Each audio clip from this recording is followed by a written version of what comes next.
Everything I learn about streamers is against my will. And I'm gonna be honest, the only net positive of me covering stories like this is getting paid my troll toll, the devil's cut. When it comes to the circus known as social media, kinda like a schizophrenic person where I get all this noise in my head and I need to compartmentalize these chunks of information into neatly packed videos, so here we are. A couple days ago, on February 2nd, the Pillsbury Doughboy, known as Aiden Ross, hosted a stream with none other than 21 Savage. And he quickly found out that the G Block Savage is about that life. Hailing from Atlanta, or is it Great Britain? 21 Savage and his hooligans pulled up to Aiden Ross's Kick complex, and they streamed for a couple of hours. The whole stream, they took turns placing bets on different games they were playing. And I'm not talking like, if I win, you have to buy me lunch type shit. No, that would be normal. More like hundreds of thousands of dollars if I beat you in a game of 2K. I'll also throw in a car while I'm at it because money means nothing to us. How do you know my boy is 21?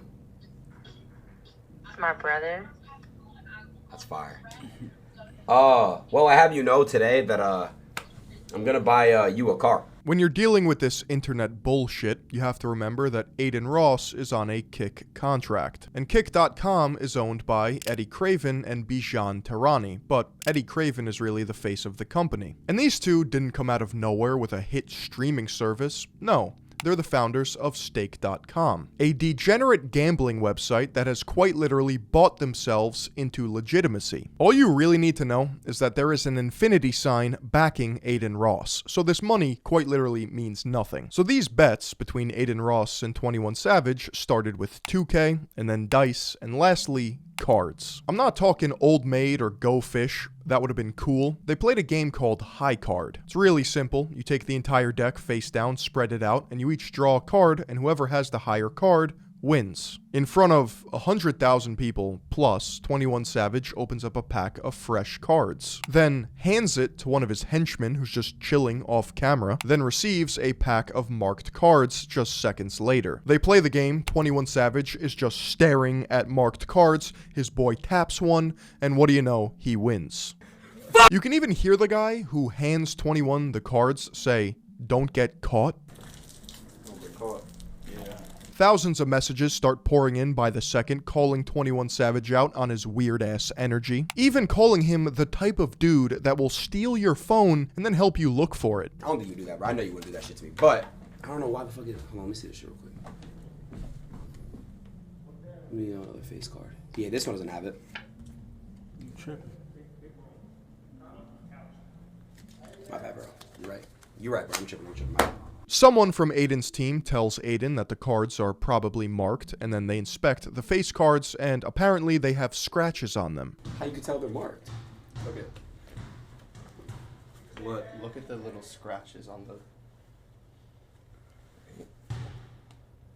Put it on my finger. Little scratch. But this one doesn't have a scratch, and it's a king. I don't think you would do that, bro. Yeah, they're all. Nah, they're scratched, bro. But they never held the cards close to the camera so that the audience can see the marked cards. We're just expected to believe it. Normally, I lead with skepticism because I have zero trust and respect for the Pillsbury Doughboy. So my gut is telling me that this is all guerrilla marketing for 21 Savage's new album and merch, which conveniently includes dice and cards. Now, apparently he's been selling these items since he released his album a couple weeks ago, but it's all a bit too convenient, especially since you can pre-order them, which means they're made to order, which means they will make as much as people buy. The only problem with this route is that 21 Savage just looks like a scammer now, which I guess you could argue is a negative blow to his reputation. And if you listen to his lyrics, he literally raps about how much he lies, cheats, and steals, so does it even matter? Does 21 Savage give a flying fuck about what people think of him? All I'm saying is 12-year-old parasocial Zoomers aren't willing to give him the benefit of the doubt. The other option is 21 Savage just thought of Aiden Ross as an easy target, which is just a lot funnier to me. A scammer scams a scammer. It's poetic, really. Near the end of the stream, it just gets really awkward, and hear me out, I don't think Aiden Ross can act this good, which actually leads me to think that this is real.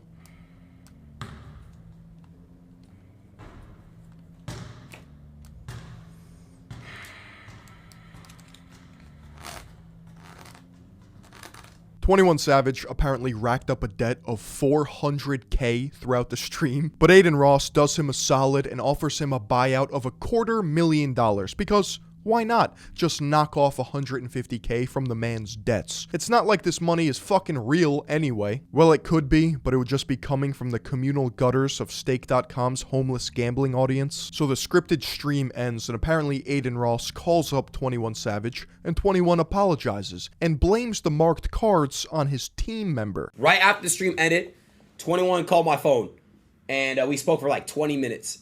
And he was just saying to me like, I got the wrong people around me and I'm sorry about that, bro. It's just flat out embarrassing, and I'm not at it all, and you know I'm sorry, man, and all that stuff. And then he's like, send me your wire info. I'll make sure you have the wire in the morning. He came through on it. I got the full $250,000, which is what we agreed on before starting the card game and before starting the dice, right? And the monkey. So we agreed on $250,000, and because that was his buyout. It was originally $400K, but I was like, you want a buyout? And then yeah, so he gave me $250,000 sent to my So it's not cap. Oh, it's fucking cringe out here. But this is where it gets weird. Just a few days later, on February 4th, Adin Ross edged Playboy Cardi to his kick viewers. It was set to be a legendary stream, except for the fact that Adin himself was there. How you doing, bro? You alright? Nice to officially meet you. Chat. Cardi in the fucking building right now.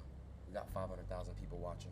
For those of you who don't know who Playboy Cardi is, all you really need to know is that he's one of the biggest rappers in the world right now, and he likes to roleplay as a vampire and LARP as a dark edgelord. He inspired an entire generation of cringe Zoomers to dress like him and post schizophrenic artwork on social media because that's so opium, bro. Haha. You see, the problem with being cool and mysterious all the time is that you're not cool and mysterious all the time. Now, this was not an ordinary Adin Ross stream. Playboy Cardi only agreed to do the stream if his team could pick the map, which meant a near pitch black warehouse. So this emo clown showed up 2 hours late and walked into frame with a strange entourage in the darkness. I guess they came to an agreement that the lights would just remain off because vampires hate light or some corny shit. From start to finish, the stream was 16 minutes long. For the first 10 minutes, Cardi's demonic acolytes performed a vampiric blood ritual by sipping on Hennessy and smoking cigarettes while listening to dark trap music. Then it was Cardi's time to shine for the last 6 minutes. Adin Ross's hosting abilities start kicking in, but panic ensues as he can't even form a single sentence. Nor does he stand up to greet anyone that just entered the room.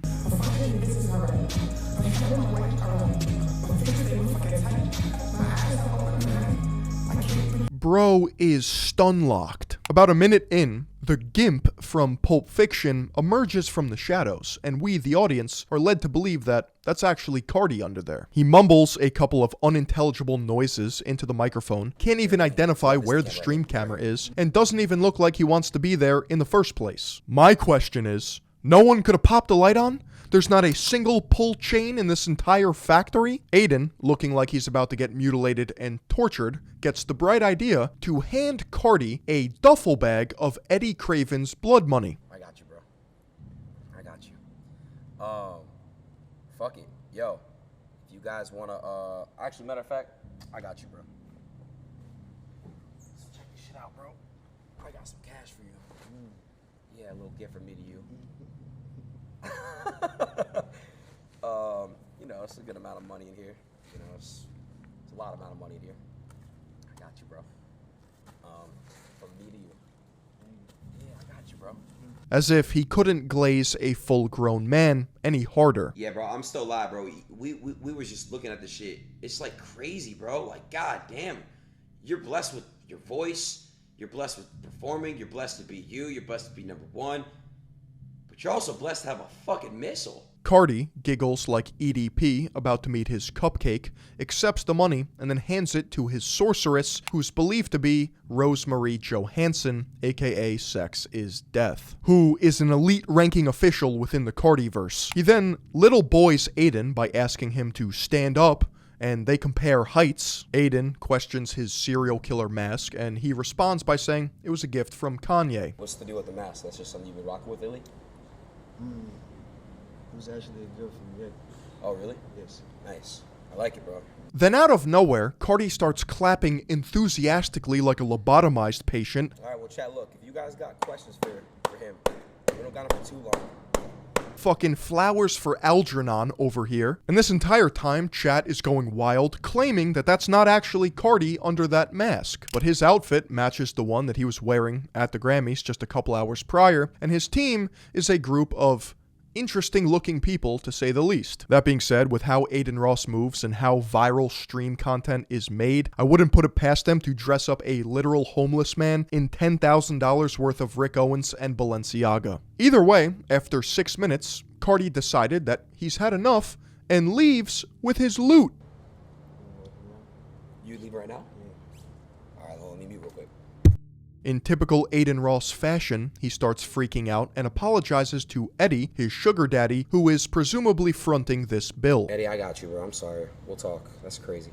I'm sorry, bro. Like, I don't know what to say, Eddie. I don't know what to say. I'm really...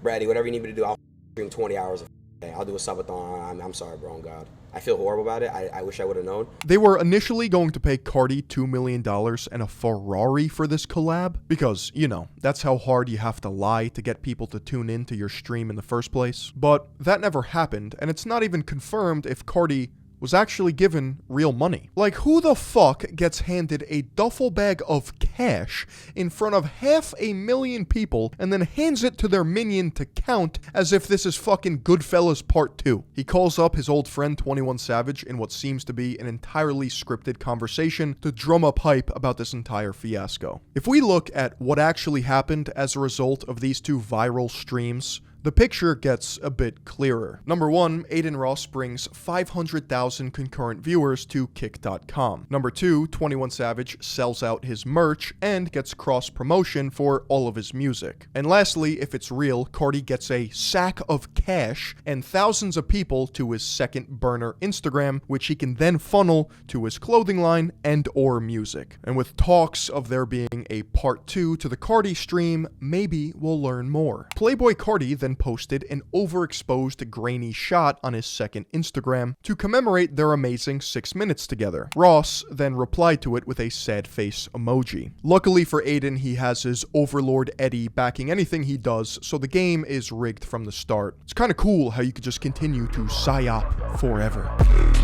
Let's do it my way.